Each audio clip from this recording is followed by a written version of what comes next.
Hello friends, स्वागत है अपने YouTube channel the study again channel में। तो फ्रेंड, आज की इस वीडियो में बात करने वाले friend RRC railway group D का एग्ज़ाम एनालिसिस करने वाले हैं। जो फ्रेंड आज का पेपर है 30 अगस्त सेकंड शिफ्ट का पेपर एनालिसिस करेंगे। तो चलिएगा फ्रेंड, क्वेश्चन स्टार्ट करते हैं। और ये फ्रेंड 100% रियल क्वेश्चन है। तो चलिएगा फ्रेंड, क्वेश्चन देखते हैं। तो फ्रेंड, क्वेश्चन पूछा था कि धुआंधार जलप्रपात किस नदी पर स्थित है। तो फ्रेंड, इसका आंसर करना था कि धुआंधार जलप्रपात किस नदी पर स्थित है। तो फ्रेंड, इसका करेक्ट आंसर था यह नर्मदा नदी पर स्थित है धुआंधार जलप्रपात।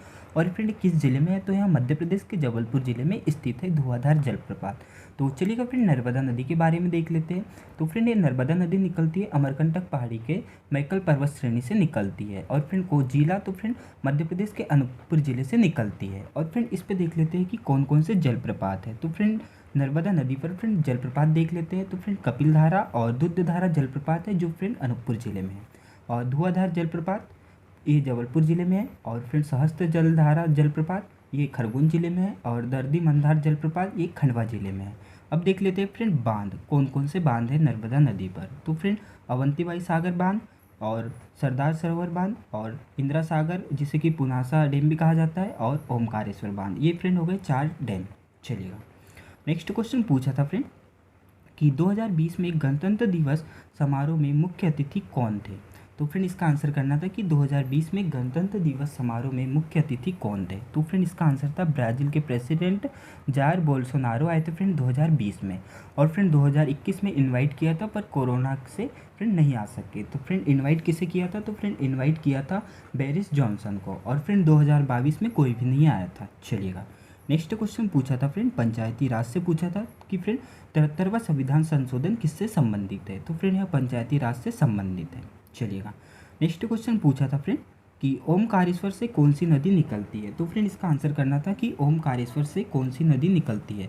तो फ्रेंड, इसका आंसर है कृष्णा नदी निकलती है ओमकारेश्वर से। चलिएगा, नेक्स्ट क्वेश्चन पूछा था फ्रेंड टोक्यो ओलंपिक 2021 में भारत ने रजत पदक कितने जीते थे। तो इसका आंसर करना था फ्रेंड। तो इसका राइट आंसर था फ्रेंड 2 मेडल जीते थे, 2 सिल्वर मेडल जीते थे टोक्यो ओलंपिक 2021 में। और फ्रेंड, टोटल मेडल जीते थे फ्रेंड 7, जिसमें से 1 गोल्ड, 2 सिल्वर और 4 ब्रॉन्ज मेडल थे। तो फ्रेंड, अब देख लेते हैं कि किसने किसने मेडल जीते हैं। तो फ्रेंड, नीरज चोपड़ा ने फ्रेंड गोल्ड मेडल जीता था और रवि कुमार दहिया और मीराबाई चानू ने सिल्वर मेडल जीता था। और फ्रेंड, पीवी सिंधु और इंडियन हॉकी टीम ने और बजरंग पुनिया और लवलीना ने फ्रेंड ब्रॉन्ज मेडल जीते थे। ये फ्रेंड याद रखना। और फ्रेंड, फर्स्ट स्थान पर कौन था, तो फ्रेंड यूनाइटेड स्टेट ने फ्रेंड टोटल 113 मेडल जीते थे। कितने, तो टोटल 113 मेडल जीते थे, जिसमें से सिल्वर मेडल कितने थे फ्रेंड, तो सिल्वर 41 थे और गोल्ड कितने थे 39 और ब्रॉन्ज मेडल थे 33। और फ्रेंड, सेकंड स्थान पे कौन था फ्रेंड, चाइना ने फ्रेंड गोल्ड मेडल जीते थे 38 और सिल्वर जीते थे फ्रेंड 32 और ब्रॉन्ज मेडल जीते थे 18।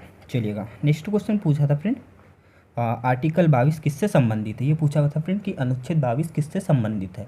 तो फ्रेंड, इसका आंसर था कुछ दशाओं में गिरफ्तारी से संरक्षण के लिए है फ्रेंड आर्टिकल 22। चलिएगा, नेक्स्ट क्वेश्चन पूछा था फ्रेंड कि एक सुमित एंटिल से एक क्वेश्चन पूछा था कि इसके बारे में देख लेते फ्रेंड। तो फ्रेंड, सुमित एंटिल एक भाला फेंक खिलाड़ी है भारत के।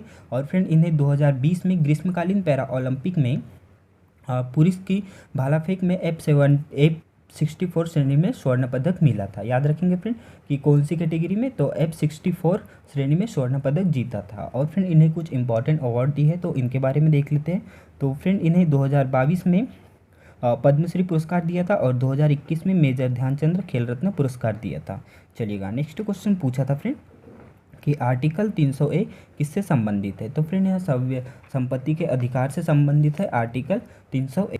चलिएगा, नेक्स्ट क्वेश्चन पूछा था फ्रेंड कि ट्रांसजेंडर समाज के नागरिकों के विकास के लिए कौन सी योजना शुरू की थी। ये फ्रेंड, इसका आंसर करना था कि ट्रांसजेंडर समाज के नागरिकों के विकास के लिए कौन सी योजना शुरू की थी। तो फ्रेंड, इसका आंसर था स्माइल योजना को शुरू की थी। डॉक्टर वीरेंद्र कुमार ने इसे लॉन्च की थी स्माइल योजना को। और वर्ष 2021-22 से लेकर 2025-26 तक 365 करोड़ रुपए का बजट निर्धारित किया है इसमें। चलिएगा, नेक्स्ट क्वेश्चन पूछा था फ्रेंड कि बिहार का शोक किस नदी को कहा जाता है।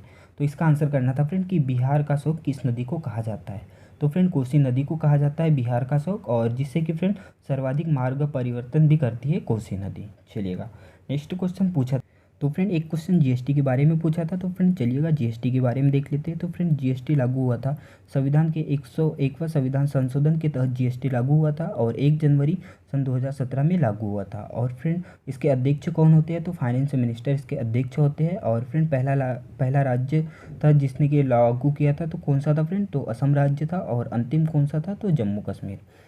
थैंक यू फ्रेंड, मिलते हैं नेक्स्ट वीडियो में।